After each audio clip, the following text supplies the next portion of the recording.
Morphology का topic खत्म हुआ। हमने स्टेम के रिलेटेड जितनी भी बातें थी सारी बातें खत्म कर दी। स्टेम की मॉर्फोलॉजी खत्म हुई। अब किस चीज की मॉर्फोलॉजी देख लेंगे हम? एंजियोस्पर्म्स की किस पार्ट की मॉर्फोलॉजी देखेंगे? हम एंजियोस्पर्म्स की लीफ की मॉर्फोलॉजी देखेंगे।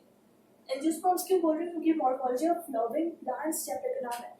एंजियोस्पर्म्स को हम फ्लावरिंग प्लांट्स के नाम से भी, flowering plants are actually angiosperms. Flowering plants को हम एंजियोस्पर्म्स के नाम से जानते हैं। उनके लीफ की मॉर्फोलॉजी देख लेंगे हम। Leaf morphology. So what is leaf, leaf के फंक्शन, जो भी है सब बात कर लेंगे हम लीफ के बारे में। सो इतना तो हम सबको पता है कि लीफ कहाँ पे ग्रो करता है, स्टेम के ऊपर। ठीक है, ये जो लीफ है, जहाँ पे लीफ और स्टेम का जहाँ पे कनेक्शन होता है ना, ये जो पॉइंट है ना, this is called as node.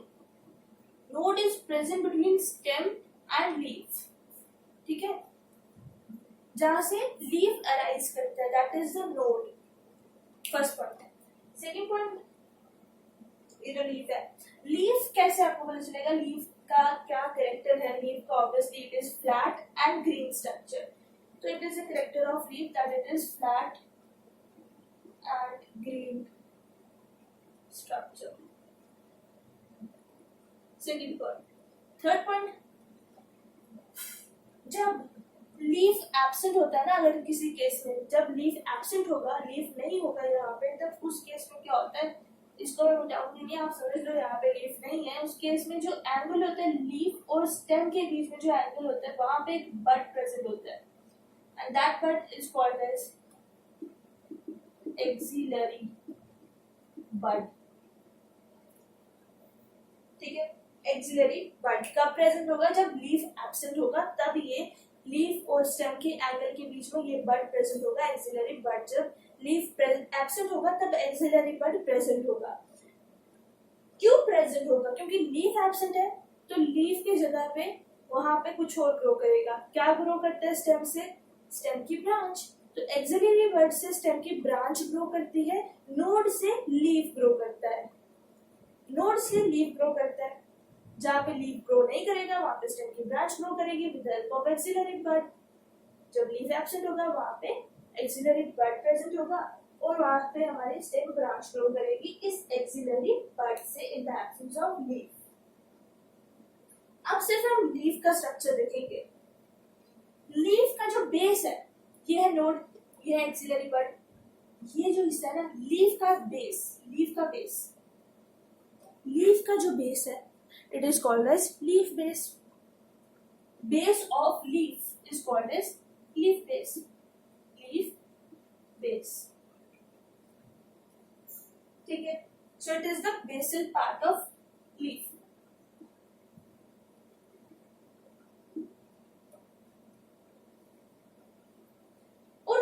कुछ एंजियोस्पर्म्स में नॉर्मल कैरेक्टर नहीं है, ये याद रखना है, ये नॉर्मल कैरेक्टर नहीं है जो मैं बताने जा रही हूँ आपको। कुछ एंजियोस्पर्म्स में क्या होता है, कुछ एंजियोस्पर्म्स में ये जो हमारा बेसल पार्ट है ना लीफ का, यहाँ से रेयर केस, बहुत रेयर केस होता है यहाँ पर, जो लीफ का बेसल पार्ट होता है, ये स्टेम, ये नोड, ये लीफ का बेस पार्ट, जहाँ से लीफ बेस, जहाँ से लीफ ग्रो करेगा। ठीक है, यहाँ से कुछ केसेस में, रेयर केसेस में, एग्जांपल देख लो, किन प्लांट्स में आपको ये केस दिख जाएगा? स्माइलैक्स, स्माइलैक्स के प्लांट में आपको ये रेयर केस दिख जाएगा। क्या होगा? लीफ बेस से जहाँ पे लीफ अराइज किया, जहाँ से उसकी साइड पे दो छोटे छोटे लीफ जैसे स्ट्रक्चर्स, लीफ लाइक स्ट्रक्चर्स, यहाँ पे दो लीफ लाइक स्ट्रक्चर्स ग्रो कर जाएंगे। हालांकि ये लीफ नहीं है मगर लीफ लाइक स्ट्रक्चर्स यहाँ पे ग्रो करेंगे और इन लीफ लाइक स्ट्रक्चर्स को हम कहते हैं स्टिप्यूल। इन लीफ लाइक स्ट्रक्चर्स को हम कहते हैं स्टिप्यूल। तो S stipule, S Smilax. Smilax के प्लांट में ये स्टिप्यूल ग्रो करते हैं, स्माइलैक्स के प्लांट में ये स्टिप्यूल ग्रो करते हैं। हालांकि सिर्फ और सिर्फ स्माइलैक्स नहीं बोला है, स्माइलैक्स एक एग्जांपल है जिसके अंदर आपको स्टिप्यूल दिख जाएगा। Smilax is an example where you will find a stipule, which is a leaf-like structure, leaf-like structure which will grow from the leaf base, stipule. और ज्यादातर मोस्टली नॉर्मली क्या होते हैं, स्टिप्यूल एब्सेंट होते हैं एंजियोस्पर्म्स में। ज्यादातर एंजियोस्पर्म्स में आपको स्टिप्यूल नहीं दिखेंगे। ज्यादातर फ्लावरिंग प्लांट्स में आपको स्टिप्यूल नहीं दिखेंगे। फ्लावरिंग प्लांट्स में आपको स्टिप्यूल नहीं दिखेंगे। रेयर केसेस में फ्लावरिंग प्लांट्स के अंदर आपको स्टिप्यूल दिखेंगे। Example Smilax.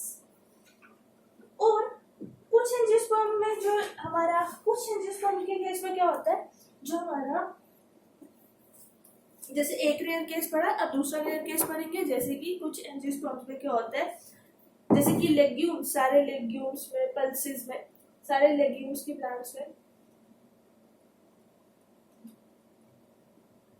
क्या होता है, हमारा ये नोड है, ये लीफ है।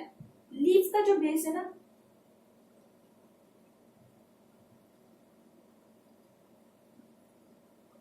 You will find that leaf का जो बेस है वो बहुत ही ज्यादा स्वोलन है। लीफ का बेस हिस्सा, leaf base is swollen, pulvinus इसको कहेंगे लोग, it is called as pulvinus. Leaf का बेस स्वोलन है, उसको हम कहेंगे पल्विनस। जो लीफ का बेस पार्ट जो कि स्वोलन होता है उसे हम कहते हैं pulvinus. Swollen leaf base is called as pulvinus. याद रखना, लेग्यूम्स के केस में पल्विनस आपको दिखेगा, लेग्यूम्स पल्सेस के केस में पल्विनस। दो रेयर केसेस देखे, दोनों में सेम बात, पल्सेस में पल्विनस दिखेगा एंड स्माइलैक्स में, स्माइलैक्स के प्लांट में स्टिप्यूल दिखेंगे, लीफ लाइक स्ट्रक्चर दिखेंगे। दोनों के दोनों rare cases of flowering plants, दोनों के दोनों रेयर केसेस। स्माइलैक्स और लेग्यूम्स के केस में आपको बहुत रेयर केस दिखेगा दैट स्माइलैक्स के प्लांट में स्टिप्यूल प्रेजेंट, स्माइलैक्स के प्लांट में stipule present and P for pulses के प्लांट में pulvinus present. Pulvinus is swollen leaf base and stipule is, क्या था स्टिप्यूल, याद है ना, स्टिप्यूल के बारे में अभी पढ़ा था, leaf like structures.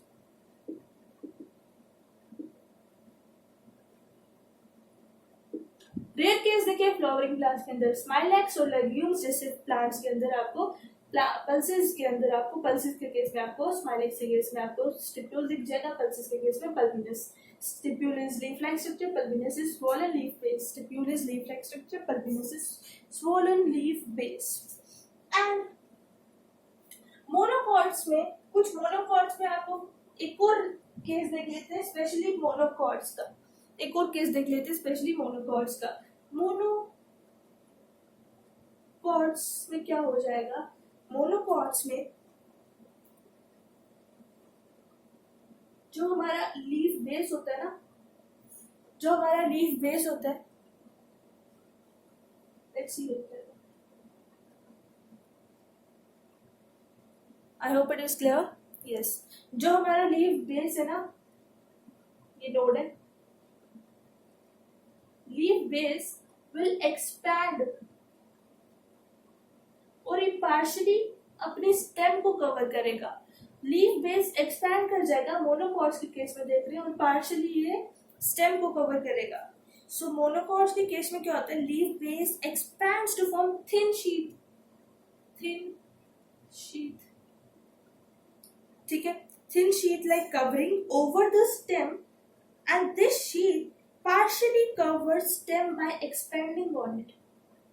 Leaf base expand कर जाएगा। जिन केसेस में लीफ बेस स्वेल हो जाता है, उस केस में उस लीफ बेस को हम कहते हैं pulvinus, swollen leaf base, that is found in pulses. और कुछ केस में लीफ बेस से दो और लीफ लाइक स्ट्रक्चर दिख जाते हैं, तो that is called as smilax के केस में स्टिप्यूल लीफ लाइक स्ट्रक्चर को कहते हैं। तो सब में लीफ बेस में ही कुछ गड़बड़ हो रही है, सब के सब रेयर केसेस लीफ बेस के रिलेटेड है कि लीफ बेस जहाँ पे स्वेल कर जाएगी that is called as pulvinus, pulses में जहाँ पे लीफ बेस है और दो लीफ लाइक स्ट्रक्चर दिख जाएंगे दैट इज स्टिप्यूल, जो कि स्माइलैक्स में दिखेगा। जहाँ पे लीफ बेस एक्सपैंड कर जाएगी, पार्शियली कवर करेगी, थिन शीट फॉर्म करेगी, पार्शियली कवर करेगी अपनी स्टेम को, वहाँ पे दैट इज कॉल्ड एज, और मोनोकॉट्स के केस में वो दिख जाएगा।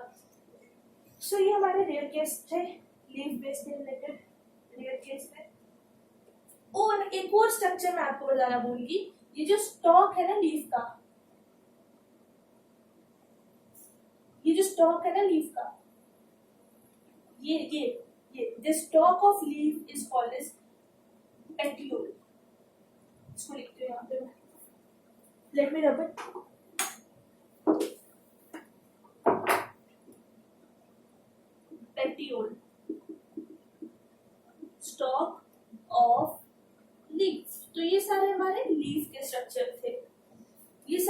लीफ के रिलेटेड हमने पढ़ लिया, इंट्रोडक्टरी पार्ट था, मगर फिर भी अभी लीफ की बात खत्म नहीं हुई।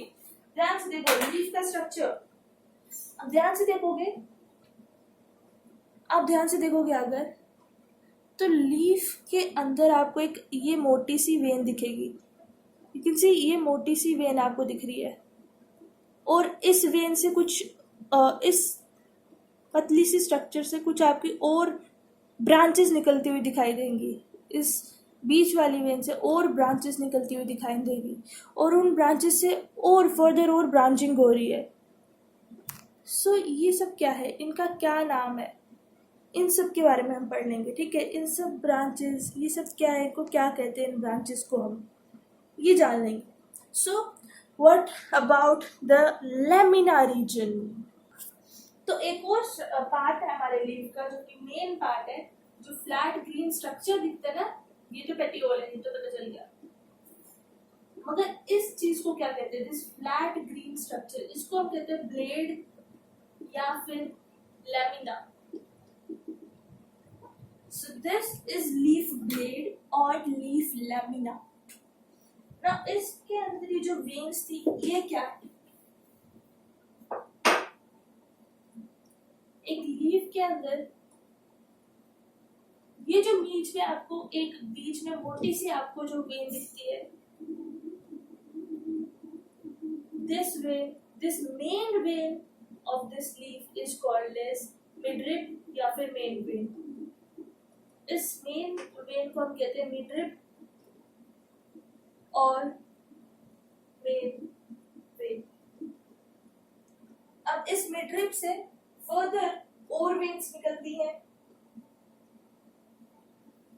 सो उनको हम नॉर्मल वेन्स कहते हैं।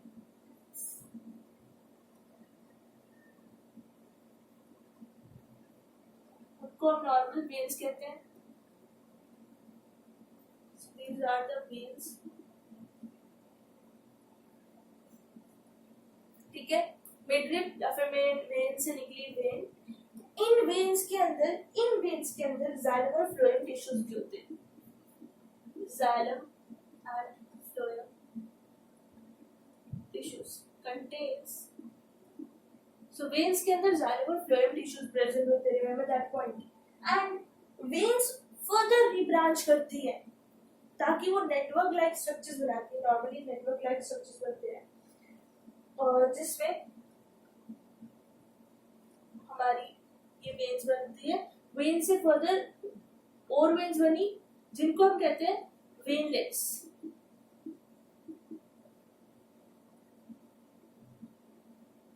और वो वेनलेट्स भी फर्दर ब्रांच करते हैं ताकि और वेनलेट्स बना सके वो।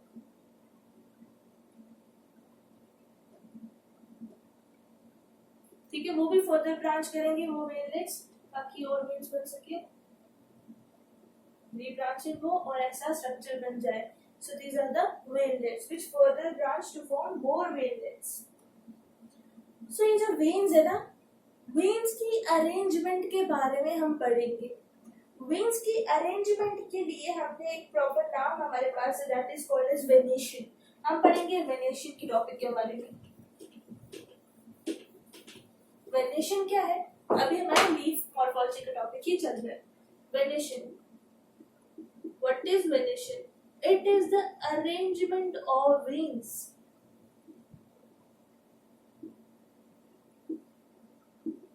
Arrangement of veins is called as venation. Remember that one.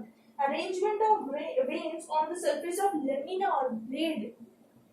इस ब्लेड या फिर लेमिना के स्ट्रक्चर पे वेन्स किस तरीके से अरेंज की गई है, क्या वो ऐसे अरेंज है या फिर क्या वो ऐसे अरेंज है, that is called as arrangement of veins.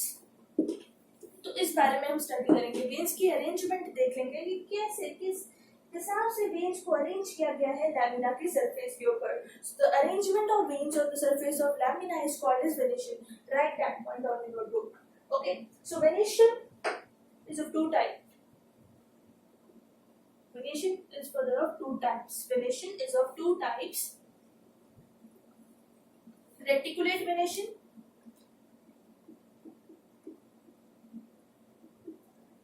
and parallel venation.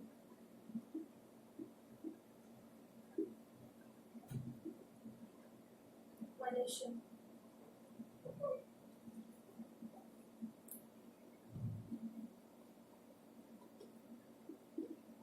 Reticulate venation and parallel venation. Reticulate venation is found in dicots. ठीक है, हम सबसे पहले रेटिकुलेट वेनेशन के बारे में पढ़ लेते हैं. चलो हम सबसे पहले रेटिकुलेट वेनेशन के बारे में पढ़ेंगे. रेटिकुलेट वेनेशन, पहला point, it is found in dicots.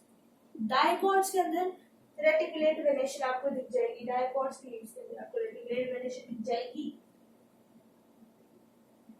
इसमें कैसी नेटवर्क फॉर्मेशन होगी, मतलब कि वेन्स की फॉर्मेशन नेटवर्क फॉर्मेशन होगी. नेटवर्क फॉर्मेशन, नेटवर्क बनाएंगे veins. Network formation by branching and rebranching of veinlets. Veinlets की जब ब्रांचिंग होगी और रीब्रांचिंग होगी, उससे जो नेटवर्क फॉर्मेशन बनेगा वो रेटिकुलेट वेनेशन का केस है. That is the case of reticulate venation. ठीक है, नेटवर्क फॉर्मेशन बनेगा bye branching and rebranching of वेनलेट और lamina. That is the case of reticulate venation. But यहाँ पे एक्सेप्शन आ जाती है. एक्सेप्शन किस चीज की आती है? एक्सेप्शन इस तरीके से आती है कि मैंने तो बोला डाइकॉट्स में आपको रेटिकुलेट वेनेशन दिखेगी, मतलब कुछ मोनोकॉट्स भी ऐसे हैं जिनके अंदर आपको रेटिकुलेट वेनेशन दिखेगी. कुछ मोनोकॉट्स भी है जिनके अंदर आपको रेटिकुलेट वेनेशन दिख जाएगी. जी हाँ, जैसे कि प्लांट्स ऑफ स्माइलैक्स. स्माइलैक्स पहले भी हमारा रेयर केस के अंदर आया था, उसके अंदर स्टिप्यूल दिख रही थी, और यहाँ पे एक्सेप्शन में आ रहा है रेटिकुलेट वेनेशन की. वो मोनोकॉट है स्माइलैक्स का प्लांट, उसके अंदर आपको रेटिकुलेट वेनेशन दिख जाएगी. Smilax and colocasia. Colocasia, they both have reticulate venation, but still they are monocots. Even they are monocots, but still they have reticulate venation.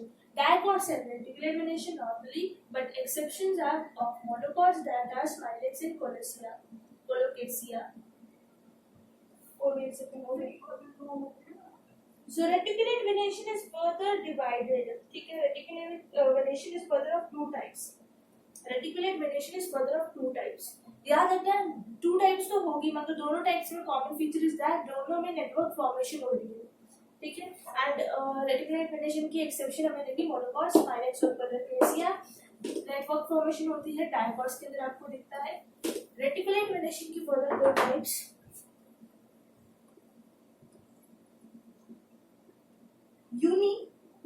Unicostate reticulate venation and multi-costed reticulate venation.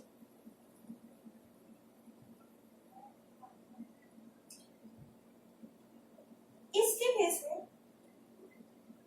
सिर्फ एक midrib, unique मतलब कि एक, unicostate reticulate venation के case में only one midrib is present and बाकी जो midrib से हमारे वेन्स और वेनलेट्स निकल रही हैं. ठीक है, जो अभी हमने केस देखा वो यूनिकॉस्टेट मिडरिब का था, क्योंकि हमने एक ही मिडरिब बनाई थी. अभी जो हमने लीफ देखा वो भी यूनिकॉस्टेट मिडरिब का ही एग्जांपल था, उसके अंदर भी एक ही मिडरिब थी. ठीक है, unicostate reticulate venation. So that was also an example of reticulate unicostate reticulate venation. एक मिडरिब वो अलग बात है कि वेन्स और वेनलेट्स बहुत सारी होंगी. ठीक है, उससे लेना देना नहीं. Difference between unicostate reticular venation and multicostate reticulate venation is that इसमें बहुत सारे मिडरिब्स दिख जाएंगे और उसमें एक ही. ठीक है, सो इसमें एक ही मिडरिब और इसमें ढेर सारे मिडरिब्स, वो अलग बात है. वेन्स और वेनलेट्स तो होंगे ही दोनों केस में बहुत सारे, तभी तो नेटवर्क फॉर्मेशन बनेगा. And it is further of two types, multicostate. One is divergent type, and another is convergent type.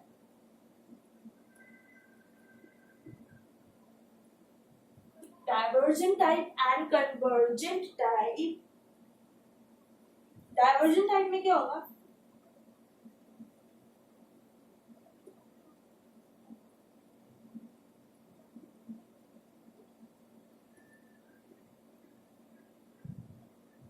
Mid जो होगी ना वो डायवर्जेंट होगी, एक पॉइंट से निकल रही होगी और तीन अलग अलग डायरेक्शंस में जा रही है। यहाँ पे डायवर्जिंग है, जिस केस में मिडरिप्स बहुत सारी है वो डायवर्जिंग है, that is a divergent type multicostate rectangular variation.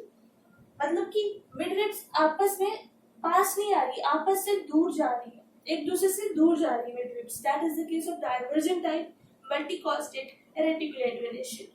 Talk about convergent type multicostal reticular variation, इसके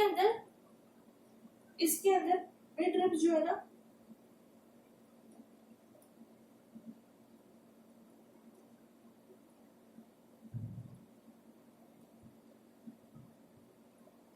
वो पास में आ रही है, एक दूसरे के टुवर्ड्स आ रही है midribs, that is the case of convergent type multicostal reticular variation, जिसमें मिडरिप्स एक दूसरे के पास आ रही है। दोनों केस में क्या कॉमन है कि मैनी मिडरिप्स है, मतलब कि ढेर सारी मिडरिप्स है दोनों केस में नेटवर्क फॉर्मेशन हो रही है। यहाँ पे भी दोनों में यही कॉमन है, दैट नेटवर्क फॉर्मेशन हो रही है, क्योंकि ये दोनों रेटिकुलर वेरिएशन की टाइप्स हैं। सो यहाँ पे tips are going away and यहाँ पे tips are coming together. So I hope reticular variation का केस आपको समझ आ गया होगा। अब वेरिएशन की सेकंड टाइप देख लेते हैं। ये फर्स्ट टाइप थी reticular variation and second type of variation. Second type of variation is parallel variation.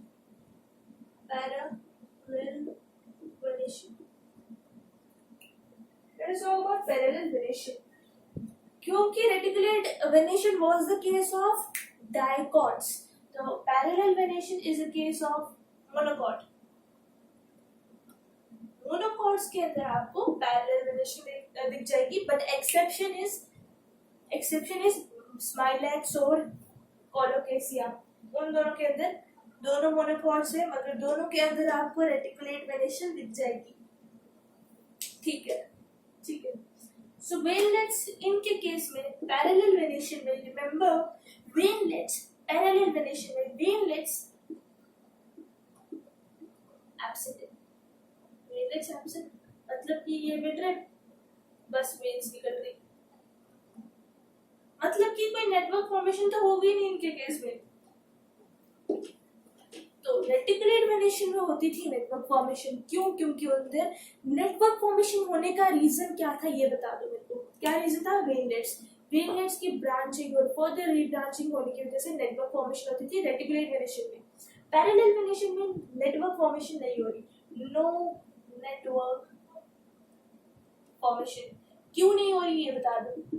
क्योंकि इसके अंदर वेवलेट्स ही एब्सेंट है, वेवलेट्स फर्दर ब्रांच नहीं कर पाएंगे और रीब्रांच नहीं कर पाएंगे, क्योंकि वो है ही नहीं, तो नेटवर्क फॉर्मेशन कहाँ से होगी? So this is the case of parallel variation का पॉइंट, नो नेटवर्क फॉर्मेशन।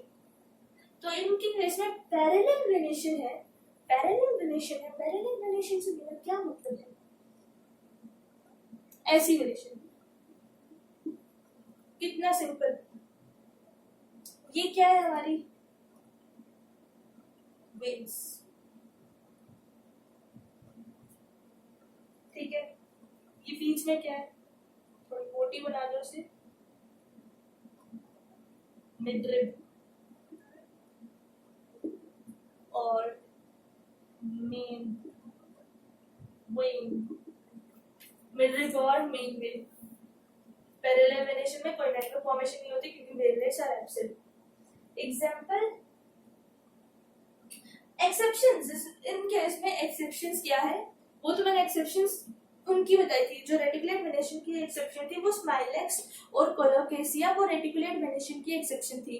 क्यों? क्योंकि reticulate variation is found in dicots, मगर मोनोकॉट्स कुछ ऐसे थे जिनमें रेटिकुलेट वेरिएशन दिखती है, तो वो एक्सेप्शन आ रही थी। और कुछ ऐसे डाइकॉट्स हैं जिनमें पैरेलल वेरिएशन दिखती है। Normally parallel variation is a case of monocot. Monocots के अंदर पैरेलल वेरिएशन दिखेगी, मगर कुछ ऐसे डाइकॉट्स भी हैं जिनके अंदर पैरेलल वेरिएशन दिख जाएगी। एक्सेप्शंस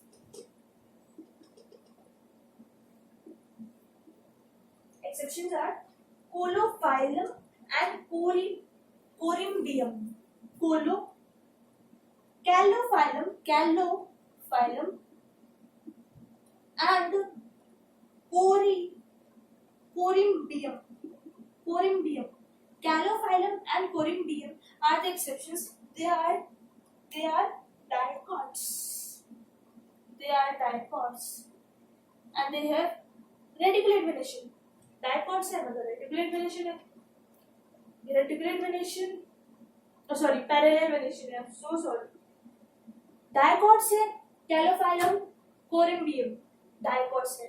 इनके अंदर पैरेलल वेनेशन दिख रही है. ये क्या बात हुई? Parallel venation is a feature of monocots. अगर मोनोकॉट्स नहीं है ये, इनके अंदर फिर भी पैरेलल वेनेशन दिख रही है, तो ये एक्सेप्शंस है. Calophyllum and Corymbium are dicots which have parallel venation. Parallel venation is normally a character of monocots. कैसे याद रखना? मोनोकॉट मतलब कि डाइकॉट मतलब कि डाइकॉट में डाई आता है मतलब कि दो, मतलब कि डाइकॉट में दो आ गए, मोनोकॉट में एक आ गया. एक मोनोकॉट में एक बारी ही ब्रांचिंग होगी, मेन से एक बार वेन निकलेगी और ब्रांचिंग नहीं होगी. डाइकॉट्स में रीब्रांचिंग होती जाएगी, ज्यादा ब्रांचिंग हो रही है. 2 इज ग्रेटर देन 1, तो उसमें ज्यादा ब्रांचिंग हो रही है, ऐसे याद रखिएगा. तो डाइकॉट के केस में रेटिकुलेट वेनेशन मिल जाती है, नेटवर्क फॉर्मेशन उसमें होती है. मोनोकॉट एक ही है, मोनोकॉट्स इनके केस में पैरेलल वेनेशन होती है, नेटवर्क फॉर्मेशन नहीं होती क्योंकि एक ही है. ठीक है, ट्रिक लगा लेना, ऐसा कोई रूल नहीं है, मैं ट्रिक लगा रही हूँ, याद रखने के लिए ट्रिक लगा रही हूँ. ठीक है. नाउ अब हम क्या पढ़ेंगे? वेनेशन, पैरेलल वेनेशन के बारे में ही पढ़ेंगे. अभी हम पैरेलल वेनेशन क्या ही टॉपिक कंटिन्यू करेंगे, जैसे कि हमने रेटिकुलेट वेनेशन में देखा था ना. Reticulate venation was further divided into two types, unicostate and multicostate. Multicostate was further divided into two types, divergent type and convergent type. वैसे ही parallel venation is further divided into two types, unicostate parallel venation and multicostate parallel venation. वही same नाम. Reticulate venation was further divided into unicostate and multicostate. वैसे ही parallel venation is further divided into unicostate and multicostate, but difference is that about reticulate venation and parallel venation. मतलब कि वो reticulate venation की सब type थी, ये parallel venation की सब टाइप से. नाम से नाम parallel venation is further divided into two types, unicostate, multicostate. Unicostate, multicostate, parallel venation.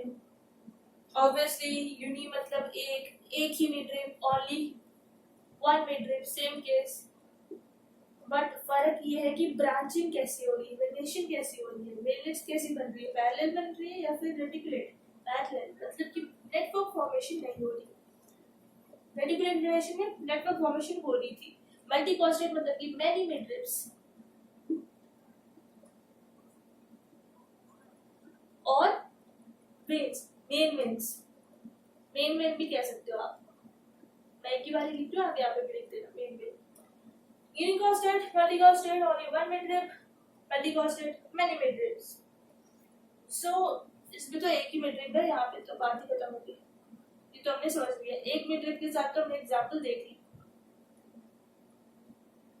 ऐसी एक ही midrib और ये हमारी पैरेलल वेनेशन. मैनी midribs वाले केस में वो फर्दर टू टाइप्स किए. Many midrib further two types किए. One is convergent type,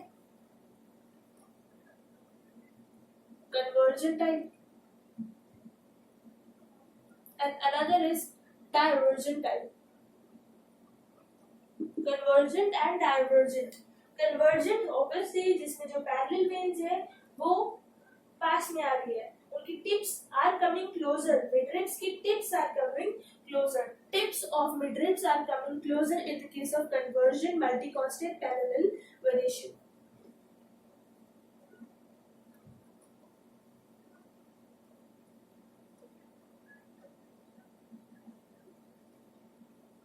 ठीक है. Convergent, multicostate, parallel venation.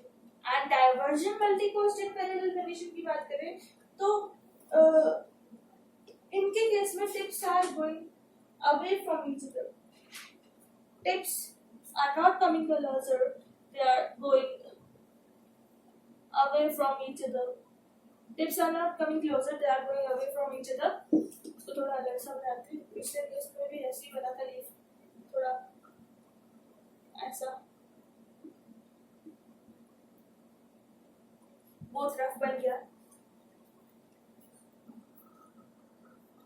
सो डाइवर्जेंट मल्टीकॉस्टेट पैरेलल वेनेशन में आप देख सकते हो फैन पाम के केस में आपको ऐसी डाइवर्जेंट मल्टीकॉस्टेट पैरेलल वेनेशन दिख जाएगी जहां पे tips are going away from each other. And grasses के केस में आपको convergent type multicostate parallel venation दिख जाएगी. So examples of convergent type is grasses and divergent is fan palm. Divergent की फैन पाम. सो चलो types of leaves की बात कर लेते हैं. अभी लीफ मॉर्फोलॉजी का टॉपिक ही हमारा कंटिन्यू है. Types of leaves. लीव्स के टाइप्स के बारे में देख लेते हैं. There are two types of leaves. Simple leaf and compound leaves. Simple leaves and compound leaf की बात हम नेक्स्ट वीडियो में कंटिन्यू करेंगे क्योंकि बहुत लंबी वीडियो होगी. लीफ मॉर्फोलॉजी का टॉपिक हम कंटिन्यू रखेंगे नेक्स्ट वीडियो में भी. So see you in the next video.